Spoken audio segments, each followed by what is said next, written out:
Здравствуйте, дорогие друзья! Сегодня мы сварим с вами варенье из вишни.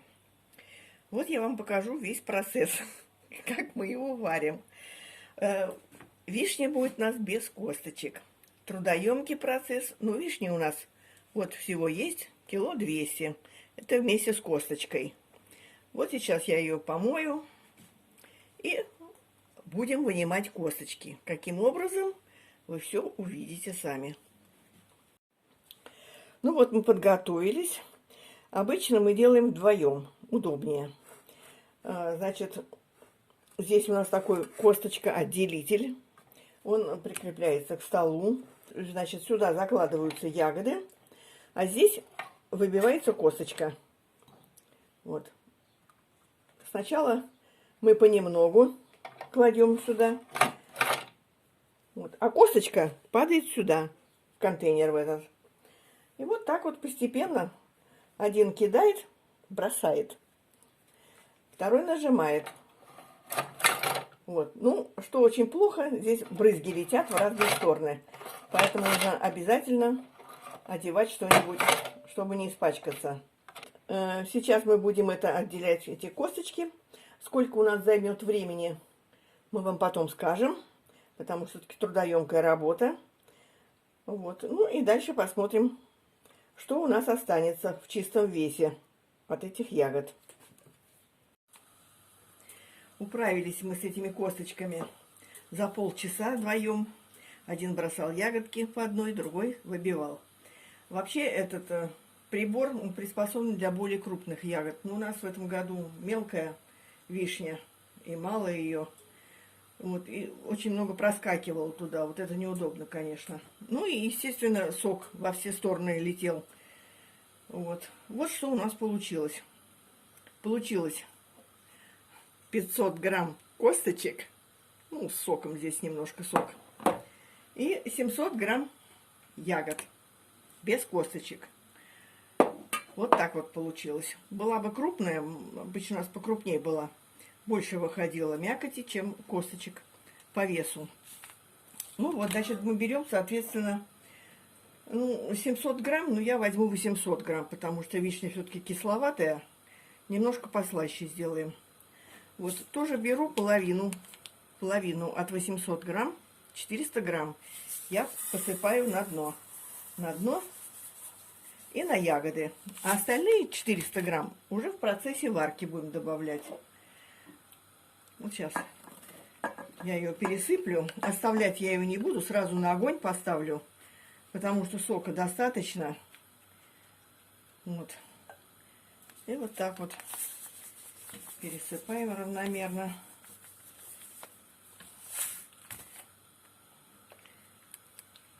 Ягоды.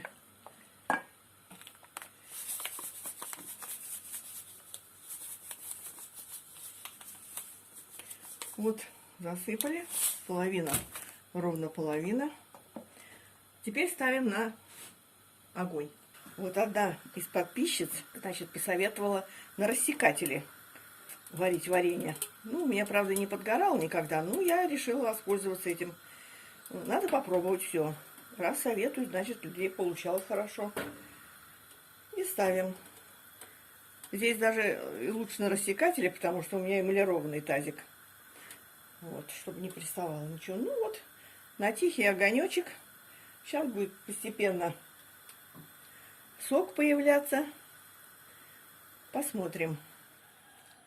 Вот постепенно сахар разошелся. Я вот решила помешать. Обычно я не мешаю варенье. Но здесь ягоды жесткие. Ничего страшного. Вот видите, уже пена образуется. Кто-то меня спрашивал, откуда эта пена и зачем ее собирать. Ну, с пеной все уходит. Может быть, что-то, мусор какой-то свой проглядели. Ну, какая-нибудь былочка осталась. Она с пеной и уйдет. Вы ее снимете аккуратно. Вот так, прям по поверхности варенья. И пенка, она снимается легко. Ну, будем смотреть, что у нас с вареньем будет происходить. Оно еще, правда, не закипело. Минут через 5-10 посмотрим еще, что у нас дальше, какие сдвиги будут. Так, ну вот 10 минут прокипело, и я хочу выключить огонь. Сейчас сниму пенку, чтобы она не застыла.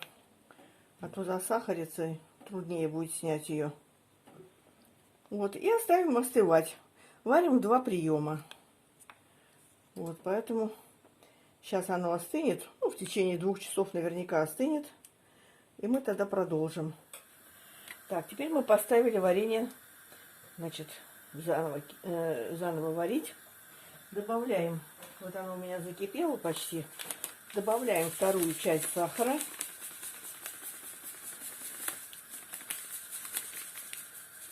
Так, здесь у меня остается грамм 200 должно остаться. Так, вот, убираем. Ну, для того, чтобы побыстрее. На рассекателе все-таки медленнее закипает варенье.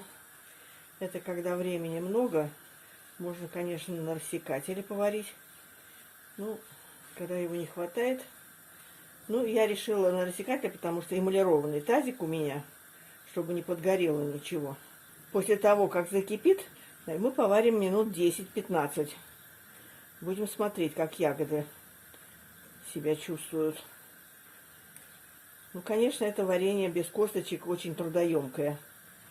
Что не говорите. Когда его мало, когда мало ягод, то это можно в охотку сделать. Но когда у вас много ягод, нет, это очень утомительно. Вот так. Ну, теперь дадим закипеть, и минут 10 прокипит. Ну вот, варенье наше уже закипело и варится минут 10 уже, наверное, точно. Хотела проверить, как оно варилось или нет. Вот это варенье можно смело мешать ложкой, потому что здесь не нарушится ничего. Ягоды, они и так тут подавленные. Сейчас будем проверять. Оп. Здесь растекается капля еще, значит, не сварилась. Еще минут 5 поварим, но не больше. Я думаю, что достаточно будет. Потом, когда варенье вот отключим газ, надо будет пенку собрать, которая будет образовываться после варки. И оставим остывать.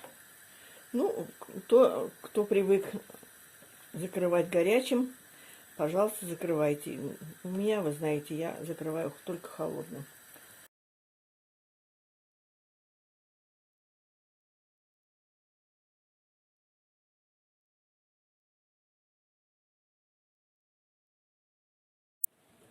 Ну, в общем, я уже отключаю. Еще дала 2-3 минутки закипеть. И вот каплю капнула, не растекается. Достаточно. Где-то минут 15 и достаточно. Больше не нужно. Вот. Сейчас я... Вот видите, еще кипит. Соберу пенку аккуратно. А пенка пойдет кто-то на блины, кто-то в чай. Так что здесь безотходное производство. Вот варенье остыло наше. Пенку я убрала. Вот такое чистое варенье получилось, без пенки. Вот. Теперь будем перекладывать в банку. Посмотрим, сколько у нас получилось. Вот, густое получилось, потому что вишня маленькая была. Сока не так много. Вот, поэтому такое густое варенье получилось. Вот. А когда сока много, она, конечно, пожиже получается. Сколько уж тут получится из него, сейчас посмотрим. Баночка у меня 720 грамм. Наверное, получится банка и останется немножко. Другую баночку перельем. Чай попьем.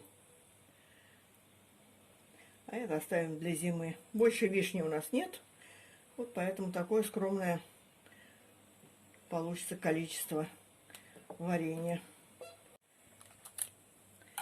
Сделали наклейку, чтобы не забыть, что это вишня. Вот теперь спрашивают, обязательно ли пленочку? Ну, для большей герметичности. Только и всего. Кто как хочет. Вот я под самую завязку варенье набрала. Положила и закрываю.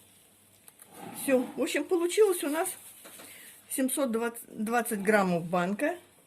И еще немножко. Ну, где-то, я так думаю, 800 грамм получилось варенье. Вот, из 700 грамм ягод. Ну, вот так вот получилось у нас. Так что пишите комментарии. Может быть, что-то какие-то вопросы появятся. Будем отвечать. Ну и до новых встреч.